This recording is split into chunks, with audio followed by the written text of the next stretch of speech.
Think of the beginning of the railways, then the name Stephenson comes to mind.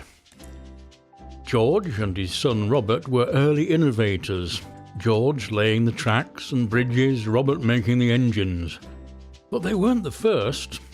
Since the mid-18th century, people like Thomas Newcomen and Richard Trevithick were making steam pumping engines to drain mines. In Scotland, James Watt was discovering the power of steam when the lid blew off his kettle. Putting an engine on wheels on a track was a transport solution dreamt up by mine owners. In 1813, William Hedley, chief engineer of the Wytham Colliery, also had the idea. Along with fellow engineers and blacksmiths Jonathan Forster and Timothy Hackworth, he built the first commercial adhesion rail locomotive in the world, Puffing Billy, named after William. The original is displayed in the Science Museum in London, but a 2003 replica runs daily at the Beamish Open Air Museum, County Durham. But even before that, in 1804, Richard Trevithick built the Penrhyd Iron Loco to transport iron from the smelter in the Welsh Hills to Abercynon on the River Taff, a distance of 9.5 miles, that's 15.3 kilometres. It carried 10 tons of iron along with 70 workers along the angle iron tramway, with only one stop when the chimney struck a low bridge. Although the iron reached the loading bay beside the river, the engine was not powerful enough to pull the empty wagons back up the hill. Trevithick's experiment showed not only that steam locomotion was possible, but also the clever use of the exhaust steam injected into the chimney by the blast pipe drew air through the fire to produce more heat. Back in the northeast, George and Robert Stephenson were busy developing the first passenger railway from Stockton-on-Tees to Darlington and Shildon, a distance of 20 miles, 32 kilometres.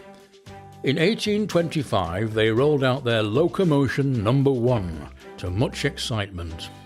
Just like today's railways, the wheels were flanged rather than the rails, as in Trevithick's tramway.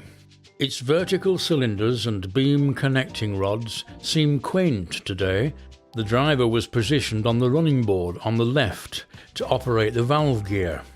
The fire was in a tube within the boiler. Even though it had a blast pipe, the heating was inefficient. This loco managed 15 miles an hour, that's 24 kilometres per hour. The cylinder position and connecting rod arrangement meant that as the loco reached its top speed, it rocked from side to side, reducing adhesion on the track. The next great development was the Liverpool to Manchester Railway, whose track was being laid in 1829. The Rainhill Trials was a competition to see whose engine was best to haul the wagons for passengers and freight for 35 miles or 56 kilometres. The Stephensons entered their latest design, the Rocket.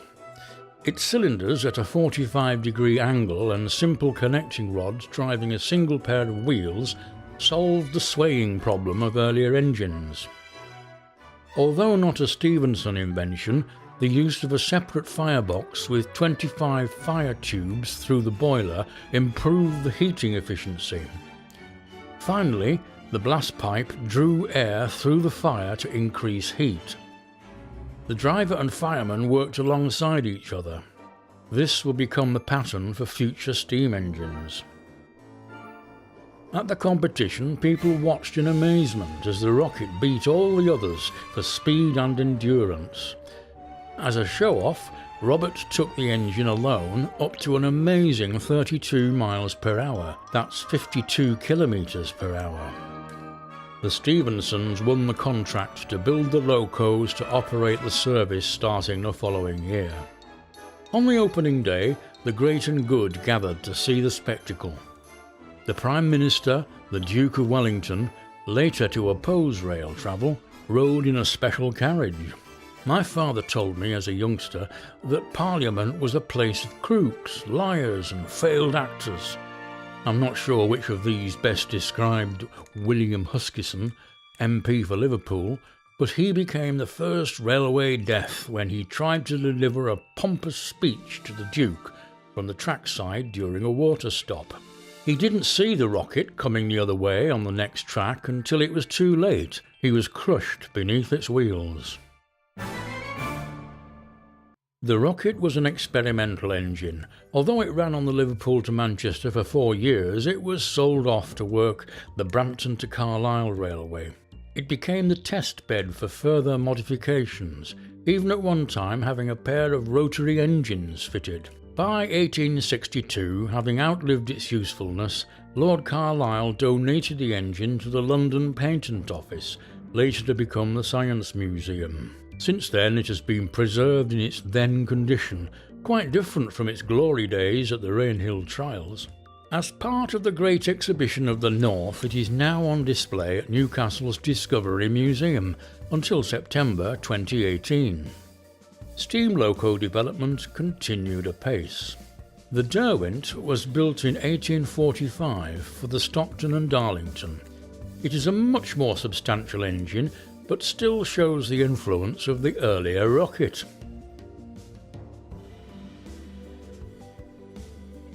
By 1885, number 1463 had horizontal cylinders inside the frame, with the driving wheels connected by a coupling rod.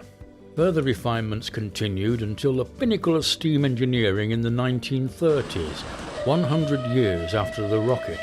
Nigel Gresley's A4 Pacific Mallard took the world record for speed at 126 miles per hour, that's 203 kilometers per hour, in July 1938. No one person or family can lay claim to have invented the railways.